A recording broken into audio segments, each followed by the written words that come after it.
Police officers and first responders wear badges to let their communities know they are here to protect and serve. But it comes at a price. Samantha Horwitz and John Salerno work with police departments across the country to bring valuable recovery, insight resources, and workshops. A Badge of Honor TV brings those professionals to you so we can come together and revitalize communities through a better understanding of what's at stake and what's required for repair. So take a load off and turn up your TV. It's about to get real. Hey, welcome to A Badge of Honor TV with John and Sam on this Mental Health Monday. We are powered by the OBBM Network, and you can catch us on any of your favorite streaming platforms. Today, we are going to be doing part 2 of Seeking the Truth about 9/11. You know, Sam, there are so many theories and conspiracy theories and falsehoods, but you know what? The guys that we are having on today have done due diligence for many, many years. They have a lot of factual stuff, and people, you know, some of the public can play it any way they want, but these you can't really change the facts about what these guys have uncovered. So I am so looking forward for part 2 of Seeking the Truth about 9/11. Yeah, and you know, yesterday for a lot of people who tuned into the Charlie Kirk's celebration of his life, there were 3 overarching themes that were talked about. It's truth, it's justice, and it's accountability. And we are 24 years past 9/11, and we're well beyond the truth part. We want the truth. We deserve the truth, not only for the brothers and sisters that we lost, but for their families. They deserve the truth. And the real crux of, you know, John and I bringing this forward, and there will be a part 3, is to demand that the current administration open a new investigation into what happened, because we know with our own eyes and listening, you're going to hear a firsthand account. We're going to focus on 7, a firsthand account of what he saw, which was not the narrative that we were told. So again, sit back, because we're going to blow up the narrative again.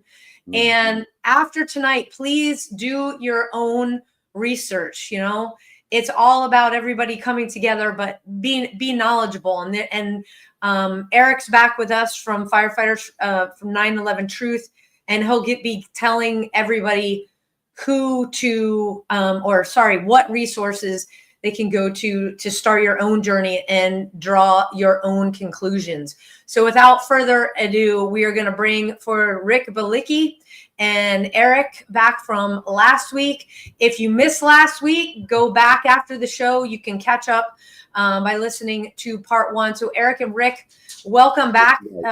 Welcome, Rick, and Erik, welcome back to A Badge of Honor TV. Rick, we're going to start with you and your bio. Tell everybody watching and listening a little bit about you. Hi, my name is Rick Bylicki. I was an NYPD sergeant, detailed out of the New York City Police Department to 7 World Trade, which was the Office of Emergency Management. I do have a little bit of a fire background. I was the local fire chief in my town and fire commissioner, and I was a medic for quite a few years. So I'm a jack of all trades, master of none. So. Well, you definitely have a lot. Well, you, me, and John, all being at 7 World Trade at different times that day. Rick, you early in the morning.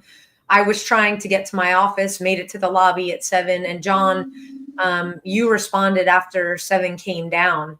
Before I'm thinking Rick was an OEM, man. I'm missed out on a big hook. Well, there you go.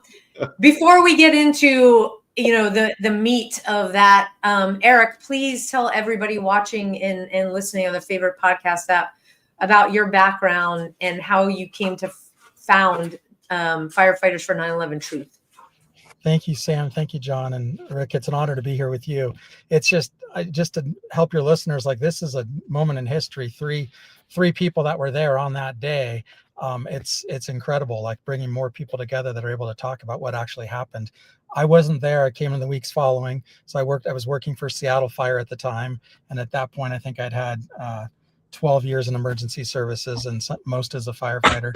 And what would I say? I believe the official story for years. You can see my background on the last episode, but I wanted to go out there and help, like all of us did. And the FEMA team I was on was not called up. Our other team was called up. So I went out on my own dime with guys to support however we could. And then it was years later, I aggressively defended the official story.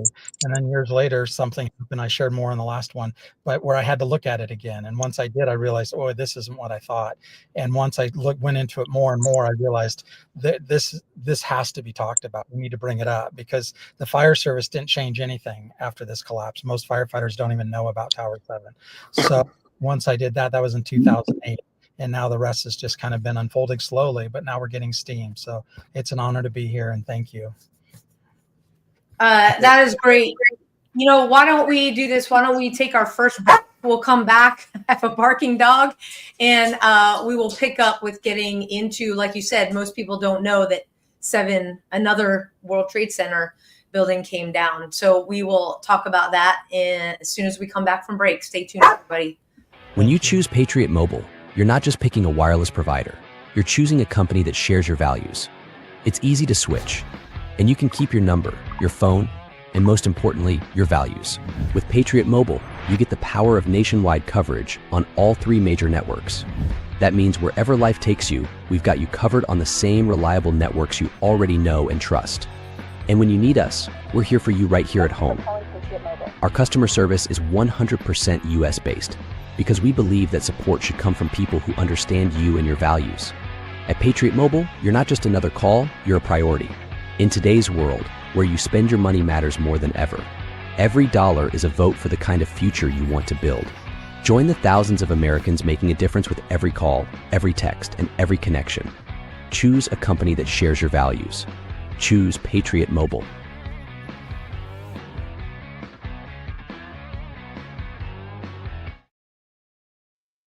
Hey, you just saw the commercial. It's super easy to switch. Go to patriotmobile.com/badge. And right now you get a free month of service. That means you get to try out Patriot Mobile. When you call, you get an American-based mostly Texas-born crew that is there to help you out. If you want to call, it's super easy, 972-PATRIOT. Tell them a Badge of Honor sent you with our promo code BADGE. Now back to the show.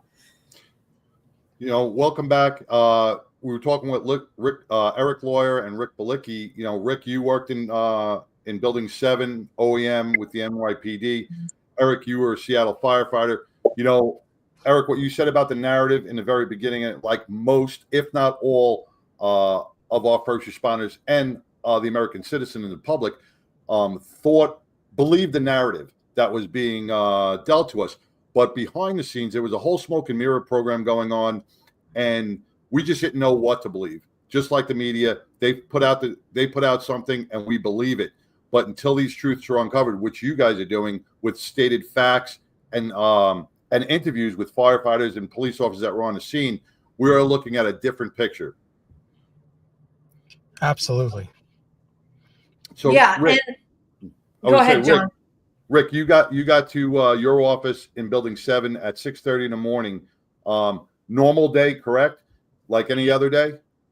More or less a normal day. Got there around 6:30. One of the things I was assigned to OEM, detailed out of NYPD to the Mayor's Office of Emergency Management.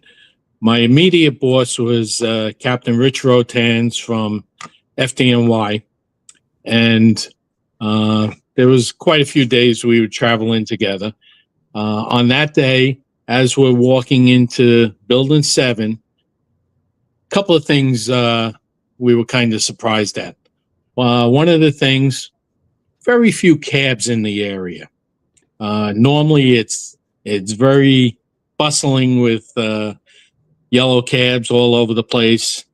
The second thing is I was there for quite a bit prior to that day, and the fruit guy wasn't there.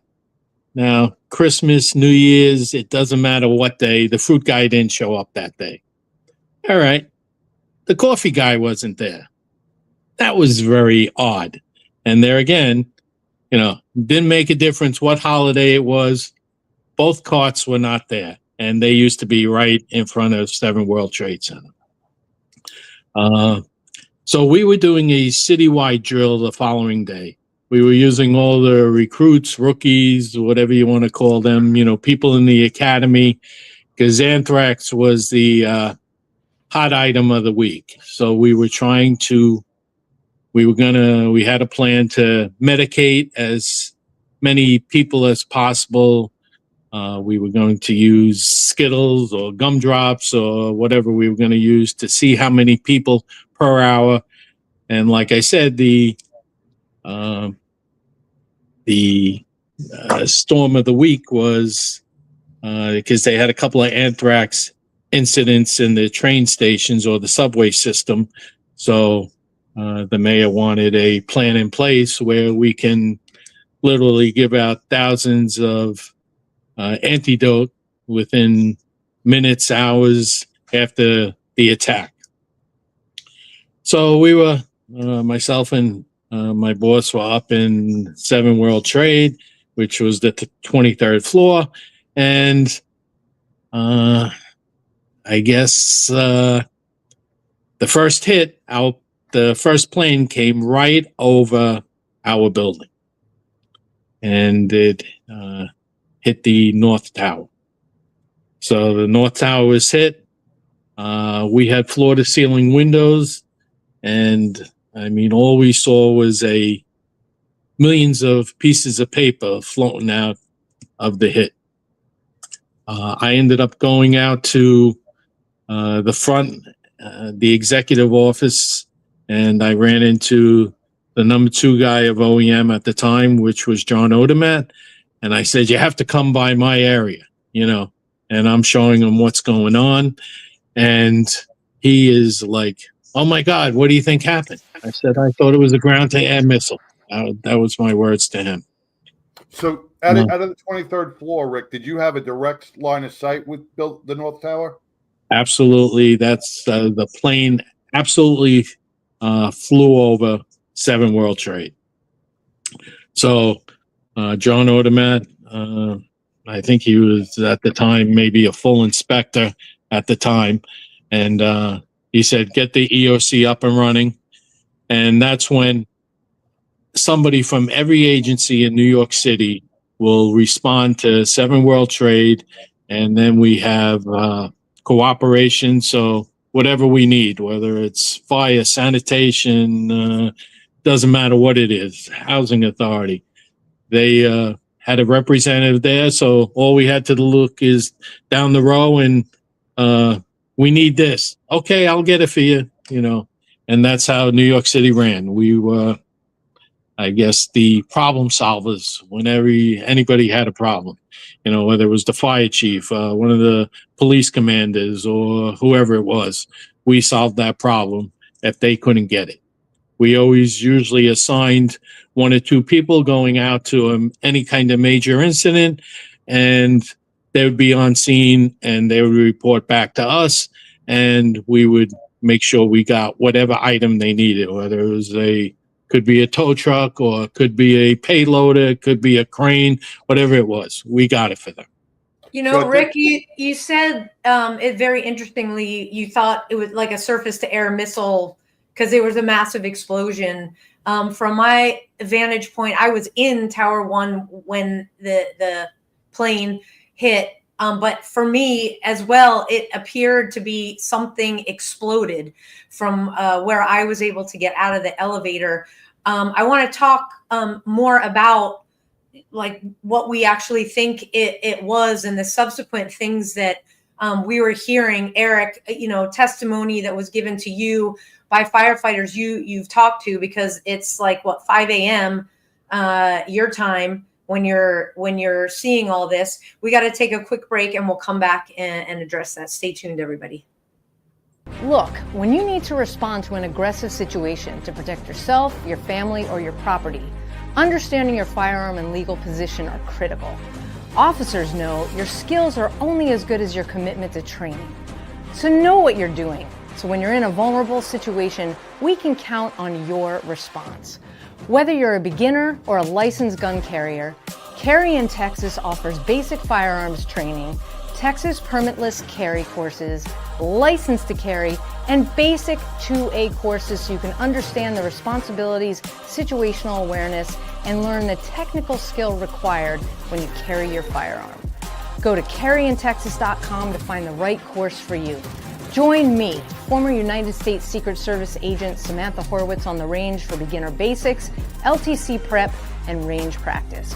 Go to carryintexas.com today. That's carryintexas.com.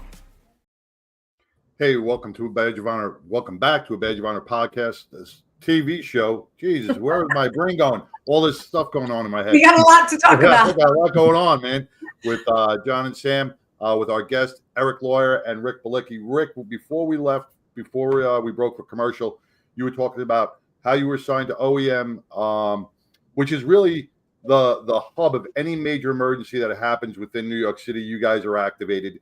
You were in the OEM, and the plane struck the North Tower. You heard it come over. You thought it was a surface-to-ground missile, and you were in charge, or your group was in charge of setting up and getting everything together for this mass casualty incident or emergency that you didn't really have no idea what it was at that time. Yes, and obviously the police, fire, EMS, they have their own protocols, but we're there to assist those agencies. So on that day, like I said, I was instructed to make sure the EOC got set up, and telling all the agencies, I don't even recall how many agencies, like 73 agencies, New York City agencies, plus federal and state agencies all come in, and that's where we have the communication. So if I need state police, all I have to do is look down the row and, hey, state police, can you do this for me or whatever?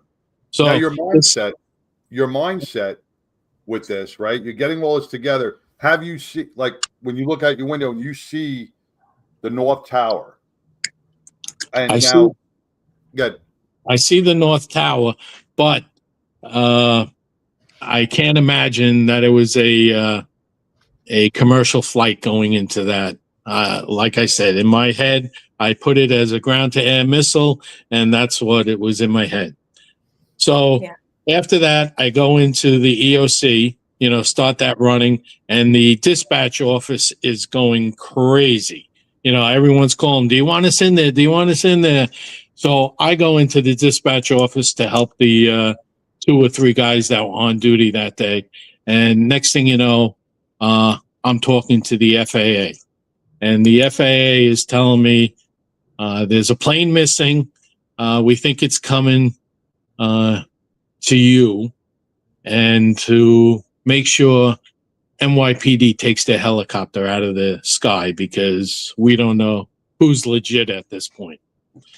So while I'm in there, I give that information to NYPD that the FAA is asking the helicopter to land, but from my understanding, it did not, and probably rightfully so. And then, of course, I'm watching a live feed where the second plane hits the South Tower. And because we had live feeds throughout the whole city. Okay, so Rick, you're watching it on live feed. You guys are on the 23rd floor. We were below you. New York field office was in 7. A lot of floors below you. Erik, you're watching this unfold from across the country on TV. So you and Rick are kind of watching the same thing as the second plane hits. I'm in the lobby of 7 when the second plane hits. And I'm curious as to what's going through your minds, because for us at the lobby, we couldn't see up to the North Tower or the South Tower. So we didn't know what was going on. We thought it was a coordinated bombing attack. And being OEM, Secret Service, DOD, and other agencies, we were not a public building. I thought that it was a bombing attack and that we were going to be next. Rick, you saw the plane, so obviously you knew it wasn't a bomb. Well, I never saw the plane. I just saw the explosion, Okay. the fireball, and the millions of papers that are flying now in the air. After the second plane hit, the FAA is still saying there's still one more plane unaccounted for, and we don't know if it's coming to you. Obviously, I relayed that information, and that's where Deputy Director Rotans, he goes, okay, let's go over to evacuate the building, and let's go over to the fire command post in the North Tower. So I tell OEM that we're evacuating. He might have used the words evacuate the building, but is really anyone going to listen to us? Especially, Secret Service or the DOD, they're going to do their own thing.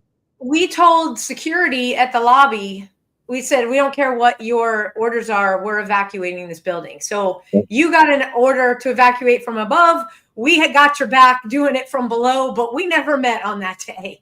So our building was evacuated. How many people are usually in Building 7? Because that whole complex was a city in itself between the towers and and all the buildings there. How many people did approximately did Building 7 hold? A couple of thousand, 10,000 top. Yeah, a couple of thousand. At least a couple of thousand. Yeah, at least. So that's no easy task to evacuate even a few thousand people down stairways and down elevators. It's no easy task. No, but we did. And Rick, you ended up outside, if I'm correct, not on Vesey Street, but behind, right? Well, first of all, I ended up over at the North Tower. Fire Command. Okay. Myself and Rich Rotans, we crossed over the transverse that's out there, and we're heading towards stepping over bodies because people are jumping at that point. People fell out of the buildings, whatever it was, and we're stepping on bodies to get in there, body parts, and we only get into the lobby of the North Tower, and that's when the South Tower collapsed. God willing, Rich and myself are still here today, and people as close as a foot were just squashed with all the debris that came down from the South Tower, how it just came through the the lobby area. I did end up, there was a cop not too far from me. He goes, my partner was just squished to death. And I ended up helping him out to an ambulance out on Vesey Street. So that's how I got out of the building. And thank goodness I did that move, because not long after that, the North Tower collapsed. And I definitely wouldn't have survived that. How far away from the North Tower were you when that? Because I know where Vesey is. How far did you have to run further, or because there was that big dust cloud? Well, I ended up jumping into a doorway when the North Tower started to collapse. I jumped into a doorway, and that's really what saved my life, because all the debris and the smoke and the dust went right by that doorway. So I was probably 300 yards maybe from the North Tower. Wow. That's not far at all. At that point. Yeah. No. I'm not even sure it was 300 yards, but now I was right by 7. So how many yards from the North Tower to 7? So any place is close, but we all got a first responders mindset. and this is where it gets real technical, because now you go into life-saving mode, right? You go into saving your brothers, your sisters, and saving civilians. All right. So your mind doesn't really react to the complexity of building shape or the way the metal broke, or some people were like, after a couple hours, molten lava, or stuff didn't seem right. Like you said about those food carts. I'm sure it really kind of just left your mind in the beginning, but now you're thinking, why weren't they there?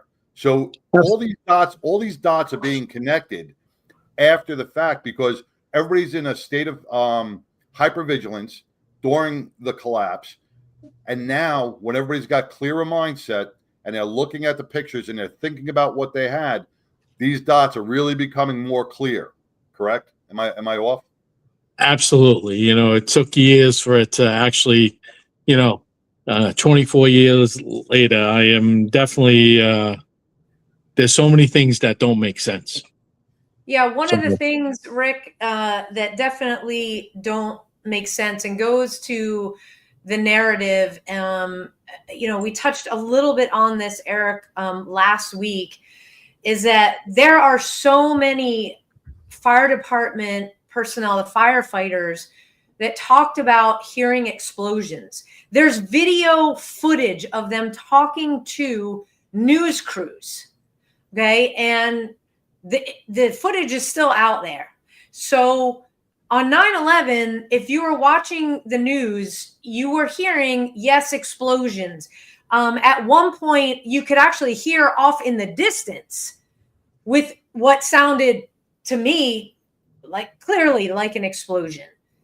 And Erik, you have, firsthand witness accounts from firefighters telling you we definitely heard this. This was not out of the ordinary. And then on 9/12, nobody talked about explosions. We saw 1 and 2, everybody was focused on that. And then we see 7, and people start scratching their head like, wait a second, the third building it came down on 9/11? Well, that was World Trade Center 7, where Rick and I worked, and where John responded after the collapse. Erik, can you kind of walk us through 7 in terms of the explosions that people were talking about, and then all the way through the collapse? Because John, Rick, and I, being there, we were told it was one thing. We see with our eyes. It can't be what we're being told. It has to be something else. Right. Yeah. Thank you for that. To start, when I was watching it live, like you were talking about, I saw I didn't see the first plane hit, but I saw the fire in that, hearing reports it's a plane, and then saw the second one come in. So at that point, it became clear it was a terrorist attack. And then that's when I called my chief, like, are we going out? And a lot of us were doing that. Like, are we going? We're trying to, do we get ready now or what? And he kept telling us to stand by. And then later in the day, it's like, we're not going yet. So when I saw that the first day, I saw the explosions. I heard the witnesses of explosions. So to me, it was common sense, because in 1993, they had the bombing of the World Trade Center too. So it basically is, common sense is you're going to test that for explosives. So with John and Rick, all of you being in law enforcement, we don't sit there and sit, basically sit around a table going, well, we're not going to test for this because we don't have witnesses. We're not going to test for this because, like, Right. if you don't even have witnesses, we have the history of the 93 bombing. We see what just happened. We're going to test. Like, it's insane that they could make an excuse that we don't even test. I mean, law enforcement going, we're not going to test for gunpowder residue because, whatever, you know what I mean? It's just, that's insane. So what ended up happening was that day they couldn't filter so much. But when I go back and look at those videos now, I see the story being planted. So there were people that were being interviewed and they were saying, it was terrorists. They collapsed because of the fire. So they were seeding in our consciousness immediately. It wasn't the explosions, it was the fire. And that's what caused these collapses. It was just bound to happen. So then when I started researching it in 2008, when I looked at it again, that's what woke me up. A friend mentioned something about money, not related to 9/11, started researching that, but 9/11 kept coming up in the trailer. You know, like YouTube will show you a different video. I kept seeing the trailers. And when I saw Tower 7 again, it was like a switch went off on me, because I remembered that first day. And I was like, it was clearly demolitions. And so that's what ended up happening. So I went and looked. I went to one of our top fire investigators in Seattle and asked, what's the standard here? What do we do? And he said, it's NFPA 921, gave me the manual. And he's like, we need to test for explosives. And what's interesting is in the manual, it even mentions thermite. One of the, you know, one of the things that there's a lot of evidence that shows it was nanothermite that was used in these demolitions. So NIST, well, not just NIST, we don't know who gave the order to destroy the evidence, but within the first day, they were already removing evidence and destroying it. I didn't know they were destroying it. I'm sure Rick and John, you didn't either. None of us did. We just knew everything was going to the landfill. Yeah. And then like an airplane crash that's going to be sifted through and looked at later, but it wasn't. And so I trusted the authorities that was properly being investigated, and it was not. It was being recycled and destroyed and sifted through and covered up. So they did the investigation with no physical evidence. And it's the first. Erik, let me ask you a question through the NIST report. Okay. With the videos going on to those explosions again. We'll hit building 7 in a second on a controlled demolition. Two things I want to ask. I saw a video saying that how could terrorists get into the building and plant all these explosive devices? Then I found out that the security company running both towers and 7 was a son-in-law or a friend of a friend or a cousin who ran that security company for those towers. That, and on the NIST report, where you see the before the towers collapse, you see puffs of smoke coming out maybe 15 to 20 floors below. Right. NIST claims it as pressure buildup.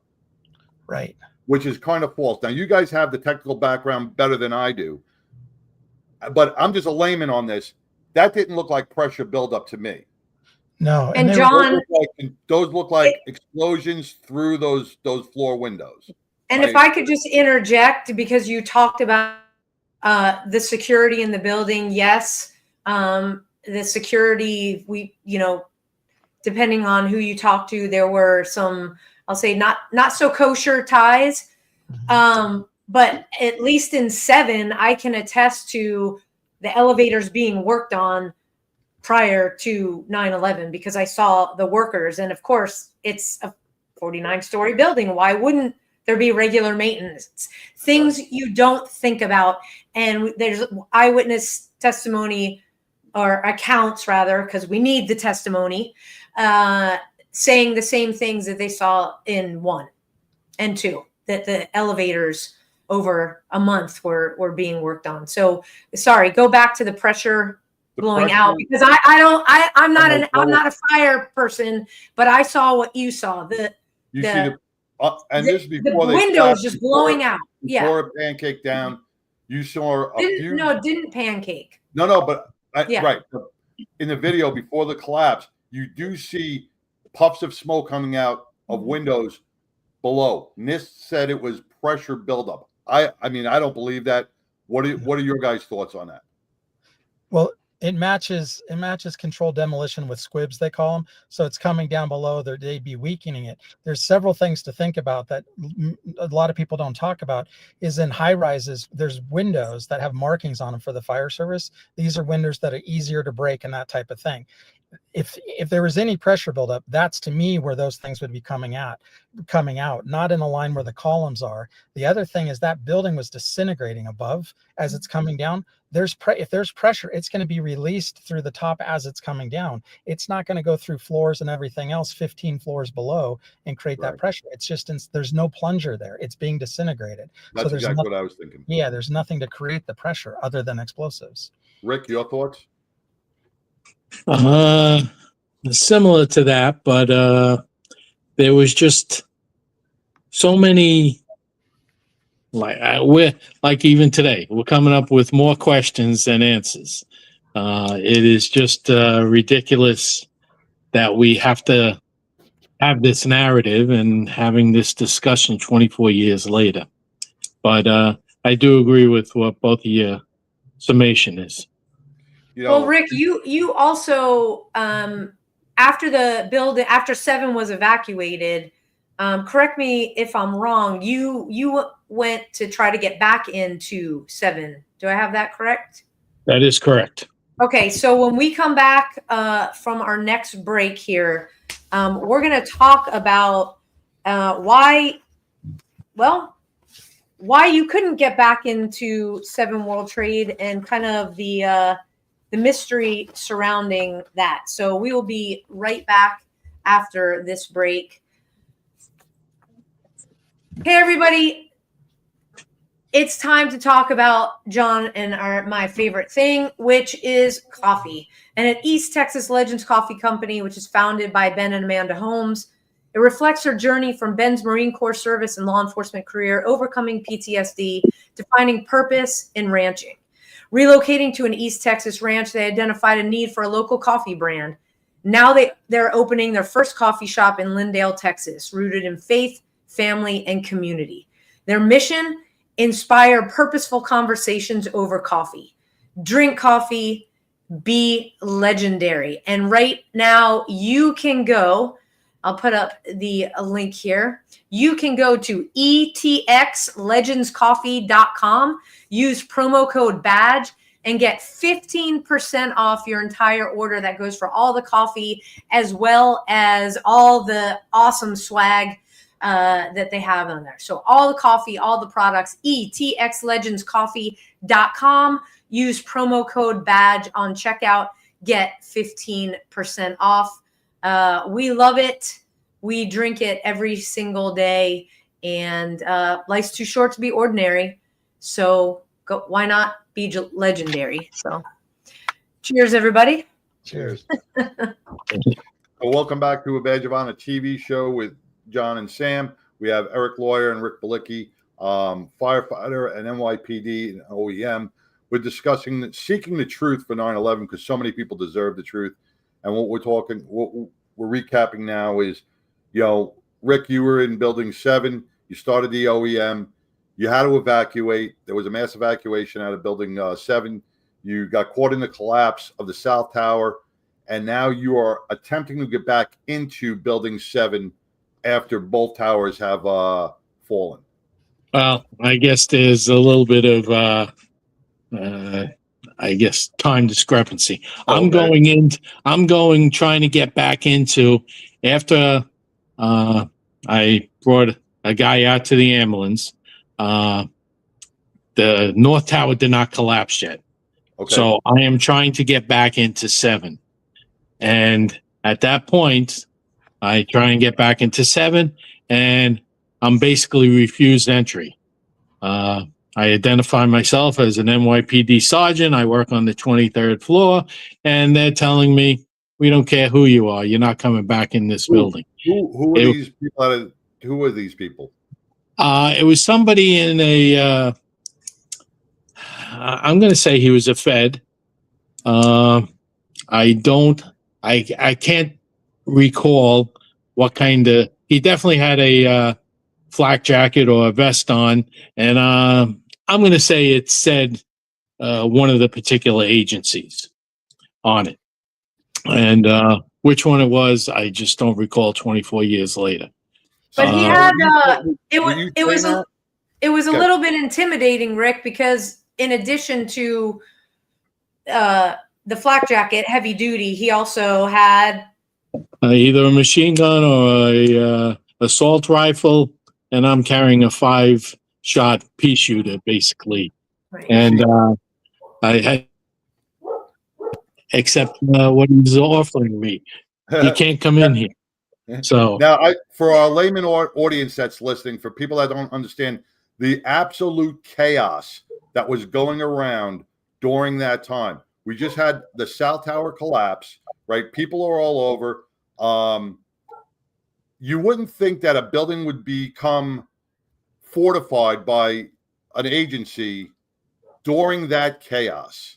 That would usually happen a little bit after things are a little bit more calmed down and controlled. But with chaos, that the usage of manpower to keep people out of that building while rescue operations are still in place. right. is very, It's very odd. suspect. It's very suspect to me. It's very strange. And, you know, Rick, again, you worked in that building. I worked in that building, and you and I both agree. We never saw any kind of pseudo military presence before that day. Well, the only thing that, not that there was military presence. No, I said pseudo Right. military. Yeah.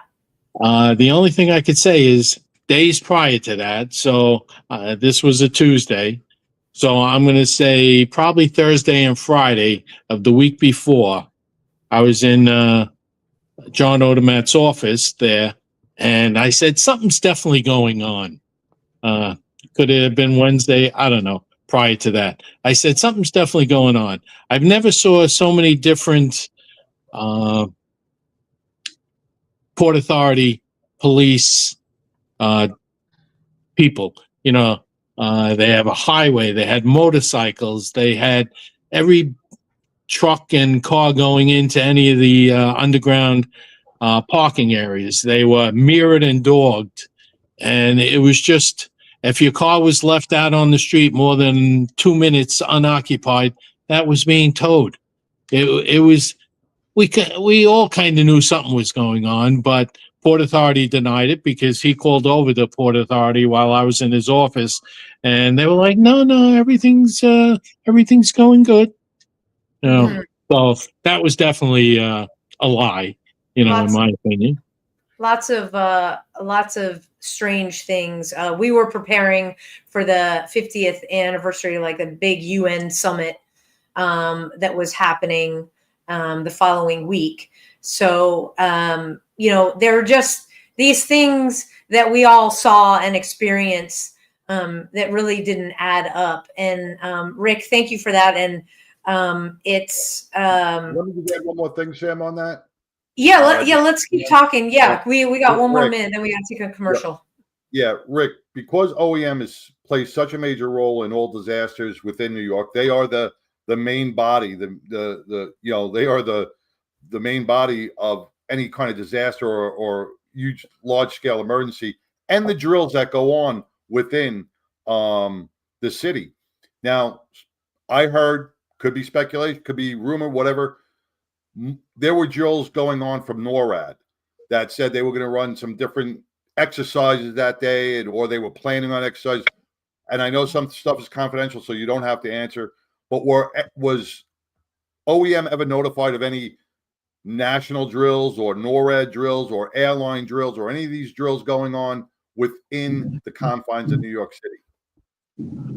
I mean, is it possible? Absolutely. You know, I was a worker bee. You know, I wasn't administrative or executive level in the pecking order. So, I mean, could it have been? It could very well have been, but did not recall hearing anything like that. I just saw some videos saying that they were running drills on drones flying into buildings and planes flying into buildings, and that kind of all went by the wayside. Now, 24 years later, now it's all coming up. Unarmed jet fighters went the wrong way for some reason. So there's a lot of. We had the closest. You know, and please excuse us because John, we're not military background, but we had the closest fighter jets available to assist and to intercept were sent away from unarmed the area to do an exercise. So, you know, you can read into that. We got to take our last quick break. When we come back, we want to tell people where they can start their own examination and their own journey into looking into not only all of 9/11, but start with Building 7, because we are here. Me, John, Rick, we all were right there. And we can tell you that, and Erik, you're the expert watching this from afar, saying this building did not come down because it was damaged by fire. We know that. I saw the front of 7. There's no way that those pocket fires took down an Room entire and building. contents burned out. Exactly the way it was. So got to take our last break. We'll be right back, everybody. Rise and vibe with your new elevated morning ritual. Meet Rise by Frequency. Frequency charged nutrition. Rise is formulated with a blend of 7 different organic mushrooms, B vitamins, amino acids, and green coffee bean extract. Rise supports brain health, performance, and focus while enhancing mood, mental clarity, and energy. Enjoy the delicious mango lemonade flavor while giving your mind the nutrients it needs. Get charged up with Rise. Fuel your body and mind today. Okay, you hear it every week. It's you rise and vibe with me and John. Rise is probably the best energy drink I have ever had. And yeah, I've had them all. So say no to all that sugar and all that chemical garbage in all most of what you get in your convenience stores and what's on the shelves. Say yes to healthy energy. You heard 7 different mushrooms, all organic. And this is sustained energy throughout the day. There is no crash. You're not going to be finding yourself going back over and over and over again. It is thoughtfully designed to support your clarity, mood, and calm energy wherever you are in your health journey. Grab some Rise today. We made it super easy. Go to abadgeofhonorhealth.com. We put together some packages. Subscribe and save today. abadgeofhonorhealth.com. Now back to the show. So Erik, where can people find out more information or really start their journey on understanding everything that we're talking about today? Perfect. Thanks, Sam. Yeah, if they go to 911 Firefighters, it's on my name there, 911firefighters.org, and watch Calling Out Bravo 7. So it's the documentary Paul Cayley did. He's part of our organization and worked with several firefighters. But that seems to be the documentary that's waking up more first responders than anything else, because we stick with the facts, we stick with Tower 7, and you'll just see it. And then on our website, also under resources, we have documentaries. So we have some that we've highlighted there that aren't ours, but we'll start giving them a bigger picture. So I'd suggest going slow in a way, do it with the facts, see what's there to see. And once you start seeing it, now there's more questions. We also have another documentary that Paul did called Beyond Bravo 7. That gets more into how does this happen? The other thing I want to land, there's 2 more things I want to land is there's a guy named Chase Hughes. I don't know if you know who he is. He's, I think he worked with CIA and mind control stuff. He's done an incredible job on 2 videos recently, the most current one's on Charlie Kirk, but he's really showing how the mind control works. And that's the only way we're really going to transcend this. All the facts, figures don't do anything. If we keep falling for these things, right, we're stuck in the loop. So it's like, not just learn what's happening, but also realize that we do have the power to become aware of how the psyops are working. And that's what 9/11 was a massive psyop. And the final thing is there are several organizations. We hosted an event in Washington, D.C., and we met with Senator Ron Johnson, Congressman Weldon. They all spoke there. So it's called Turning the Tide, and we'll have videos out on that also. We'll be putting them on the website so people can see those. But the tide is turning. More people are willing to look, politicians, and we're working with Johnson, several organizations, to bring Senate hearings forward. So he's giving us our marching orders, and he's wanting us to put together, do what his staffers would do to help bring these to hearings. So there is forward progress, and I'm not looking to the hearings to give us what we want, but we want to raise awareness. The more awareness and realize we are being mind controlled and psyoped, then we can transcend this. And that's where we can change it, because we, the people, don't do this.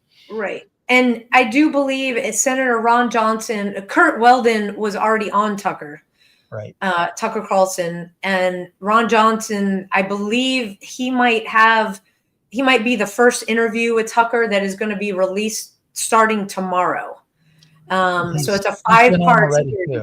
Yes. Yeah. And you've got that portion of that on your website. So guys, we were there, me, Rick, and John, we were there. We know stuff didn't happen the way they told us that it happened. Erik has the evidence. Last week you heard from Raul. We have the evidence. We are evidence-driven people. So once your eyes are open, once your ears can hear, please follow the trail for yourself. And that's all we ask. But be open-minded. Rick, you have been an incredible shining light on 7, on what you experienced that day. For me, John and Erik, we are so happy that you are still with us, that you gave the testimony that you did, that you put the truth out there, that people need to understand what we were sold was a narrative that absolutely is not true.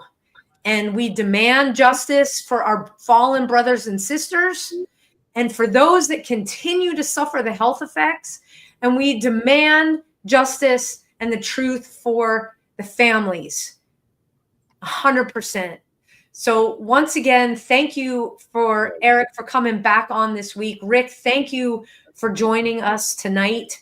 And there's a lot more to talk about. We will be doing a part 3 to this. I believe it's going to be in November. Raul's going to come back. We're going to do more science and engineering, and just keep doing the amazing work that you're doing. Rick, keep speaking your truth. Keep talking to the guys that you were there with on that day, because we're a kindred group. There's not a lot of us out there that are coming together we just need to hold the people accountable that caused all of this stuff, all of our PTS journeys, our stress journeys, everything that we went through. Our medical journeys.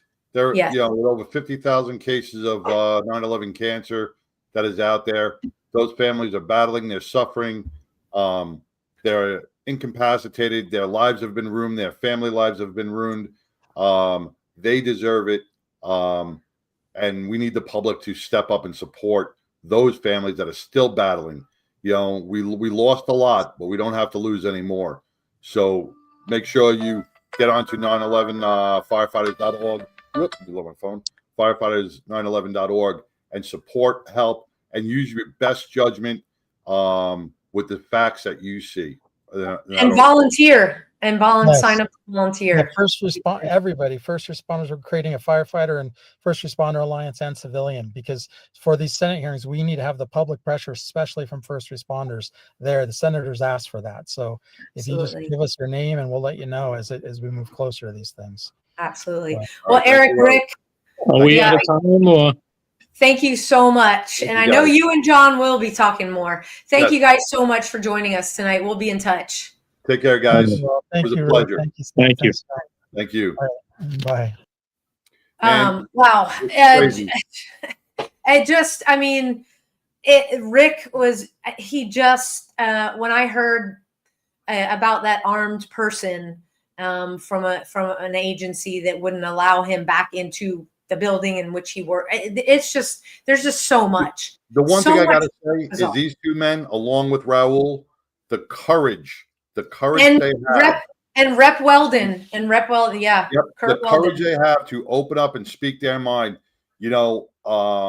is so commendable, because they're speaking out for the thousands and thousands of first responders and veterans and civilian personnel that deserve answers. And I commend them all on having their voice and using their voice to bring justice. Absolutely. It takes courage. Yes, courage to go against the narrative. And that's exactly what we're doing. And we're going to keep talking about it. So thank you all for joining us tonight. If whatever platform you're watching us on, and I think Instagram is working. Hey, Instagram family, please like and subscribe for Instagram. We are trying to hit that 1,000 followers mark, so this broadcast is never interrupted.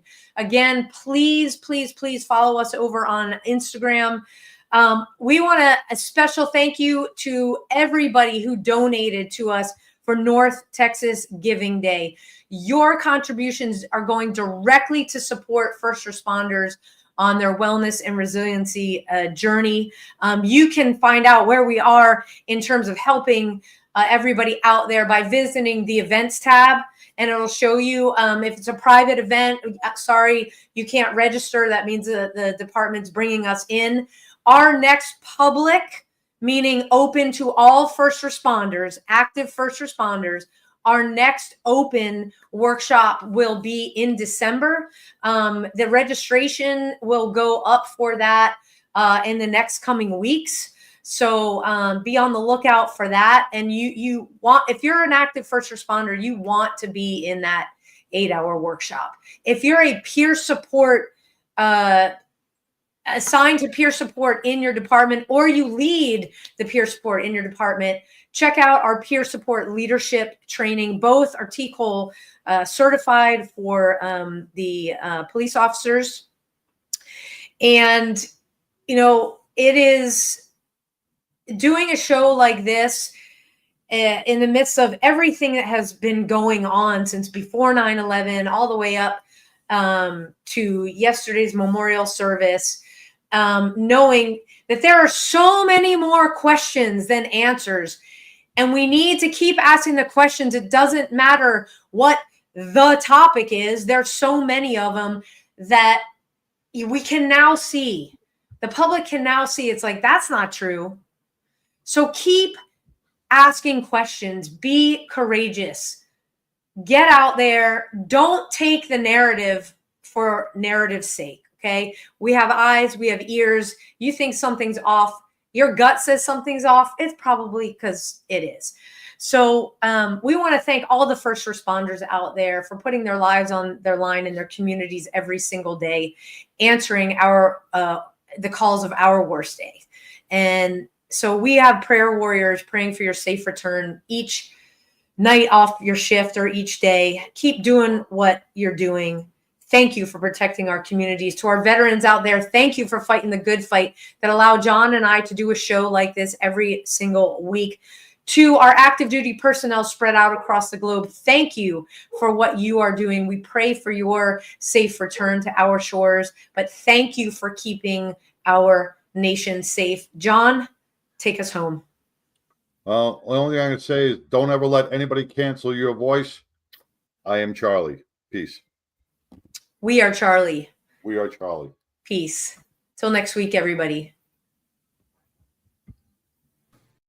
A Badge of Honor podcast is produced for the OBBM Network podcast and protected under copyright law. For content permissions, please submit your request to abadgeofhonor.com on the content page. For OBBM Network programming information, please call 214-714-0495 today.